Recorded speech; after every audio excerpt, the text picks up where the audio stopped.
Assalamualaikum warahmatullahi wabarakatuh. Alhamdulillahi rabbil alamin. Wassalatu wassalamu ala ashrafil anbiya'i wal mursalin Sayyidina wa maulana Muhammadin wa ala alihi wa sahbihi ajma'in, amma ba'd.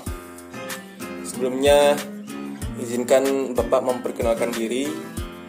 Jadi nama Bapak Muhammad Rizqan, mahasiswa jurusan Pendidikan Agama Islam pada Fakultas Tarbiyah dan Keguruan di Universitas Islam Negeri Antasari Banjarmasin atau UIN Antasari Banjarmasin. Jadi di sini Bapak menjalani PPL atau praktek pengalaman lapangan yang biasa kita kenal dengan praktek mengajar. Jadi di sini Bapak menggantikan sementara Bapak Muhammad Khairun, yaitu pada pembelajaran Al-Quran Hadis.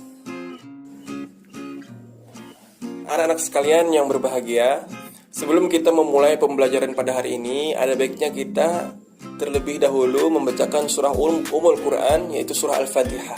Al-Fatihah. A'udzubillahi minasyaitonir rajim. Bismillahirrahmanirrahim. Alhamdulillahirabbil alamin arrahmanirrahim maliki yaumiddin. Iyyaka na'budu wa iyyaka nasta'in. Ihdinas siratal mustaqim, siratal ladzina an'amta 'alaihim ghairil maghdubi 'alaihim waladdallin. Amin. Terima kasih. Semoga pembelajaran kita pada hari ini berjalan dengan lancar dan kita mendapatkan ilmu-ilmu yang bermanfaat. Amin amin ya rabbal alamin. Baiklah, di sini Bapak akan menyampaikan sedikit materi atau membacakan sedikit materi tentang pembelajaran kita pada hari ini, yaitu tentang turunnya Al-Quran atau proses turunnya Al-Quran. Nah, yang dimana sebelumnya kita telah mempelajari tentang pengertian Al-Quran, baik itu pengertian Al-Quran menurut bahasa atau secara etimologi, ataupun menurut istilah atau secara terminologi. Nah, tapi bukan hanya itu. Kemarin kalau tidak salah kita juga membahas tentang pengertian Al-Quran menurut beberapa ulama, atau yang mana ulama itu berbeda pendapat, tetapi tujuannya itu tetap satu atau sama. Nah, dan selanjutnya kemarin kita juga ada membahas tentang nama-nama Al-Quran. Jadi Al-Quran ternyata tidak memiliki satu nama, melainkan ada beberapa nama Al-Quran yang mana maknanya juga berbeda. Nah, Masya Allah. Setelah kita mempelajari nama-nama lain dari Al-Quran, kita tahu bahwasanya Al-Quran itu tidak hanya memiliki satu nama, melainkan beberapa nama. Dan dalam kesempatan kali ini atau dalam materi selanjutnya, yaitu kita mempelajari tentang pengertian turunnya Al-Quran. Di sini Bapak akan membacakan secara majasi, turunnya Al-Quran diartikan sebagai pemberitahuan dengan cara dan sarana yang dikehendaki oleh Allah Subhanahu wa taala, sehingga dapat diketahui oleh para malaikat di Lauhil Mahfuz dan oleh Nabi Muhammad SAW, yaitu yang ada di dalam hatinya yang suci. Masya Allah. Selanjutnya itu, adapun tentang kaifiat Al-Quran itu diturunkan, telah terjadi perselisihan antara para ulama. Nah, dalam hal ini ada 3 pendapat. Di sini Bapak cepat saja untuk menghemat waktu. Yang pertama itu Al-Quran itu diturunkan ke langit dunia pada malam Lailatul Qadar, sekaligus lengkap dari awal sampai akhir. Yang kemudian diturunkan berangsur-angsur, sesudah itu dalam tempo 20 tahun atau 23 tahun atau juga 25 tahun, berdasarkan pada perselisihan yang terjadi tentang berapa lama Nabi bermukim di Mekah sesudah beliau diangkat menjadi Rasul. Nah, pendapat ini berpegang pada riwayat At-Tabari dari Ibnu Abbas, yang mana beliau pernah berkata, diturunkan Al-Quran dalam Lailatul Qadar dalam bulan Ramadan ke langit dunia sekaligus semuanya. Nah, kemudian dari sana diturunkan sedikit demi sedikit ke dunia. Nah, dari segi isnad riwayat tersebut itu kurang kuat, akan tetapi boleh digunakan. Nah, itu adalah pendapat yang pertama. Pendapat yang kedua, yaitu Al-Quran itu diturunkan ke langit dunia dalam 20 kali Lailatul Qadar, atau dalam 20 tahun atau 23 kali Lailatul Qadar, yang artinya dalam 23 tahun, atau juga 25 kali Lailatul Qadar, atau dalam 25 tahun. Nah, yang mana pada tiap-tiap malam diturunkan ke langit dunia tersebut, sekedar yang hendak diturunkan dalam tahun itu kepada Nabi Muhammad SAW dengan cara berangsur-angsur itu saja. Nah, jadi melihat kondisi permasalahan yang ada di dunia, apabila ada masalah di dunia, maka kaum muslimin ini selalu meminta kepada Nabi Muhammad, dan Nabi Muhammad meminta kepada Allah, maka turunlah wahyu. Nah, seperti itu sekalian. Selanjutnya itu ada pula pendapat bahwa Al-Quran itu diturunkan 3 kali dalam 3 tingkat. Nah, yang pertama diturunkan ke Lauhil Mahfuz, yang kedua diturunkan ke Baitul Izzah di langit dunia, dan yang ketiga diturunkan berangsur-angsur ke dunia. Nah, seperti itu.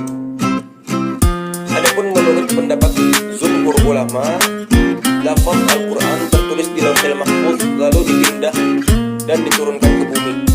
Nah, dengan demikian tidak ada lagi lafaz Al-Quran di Lauhil Mahfuz.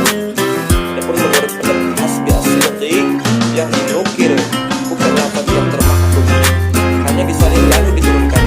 Hal ini sama halnya dengan orang yang menghafal isi kitab Al-Quran. Isi kitab tetap berada dalam kitab yang disalin, dalam hafalan pun persis sebagaimana yang tertulis dalam kitab Al-Quran.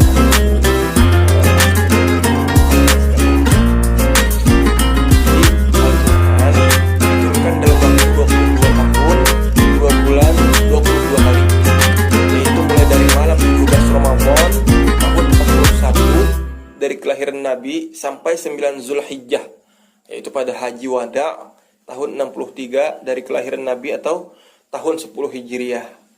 Nah, permulaan turunnya Al-Quran ketika Nabi SAW bertahanus atau beribadah di Gua Hira.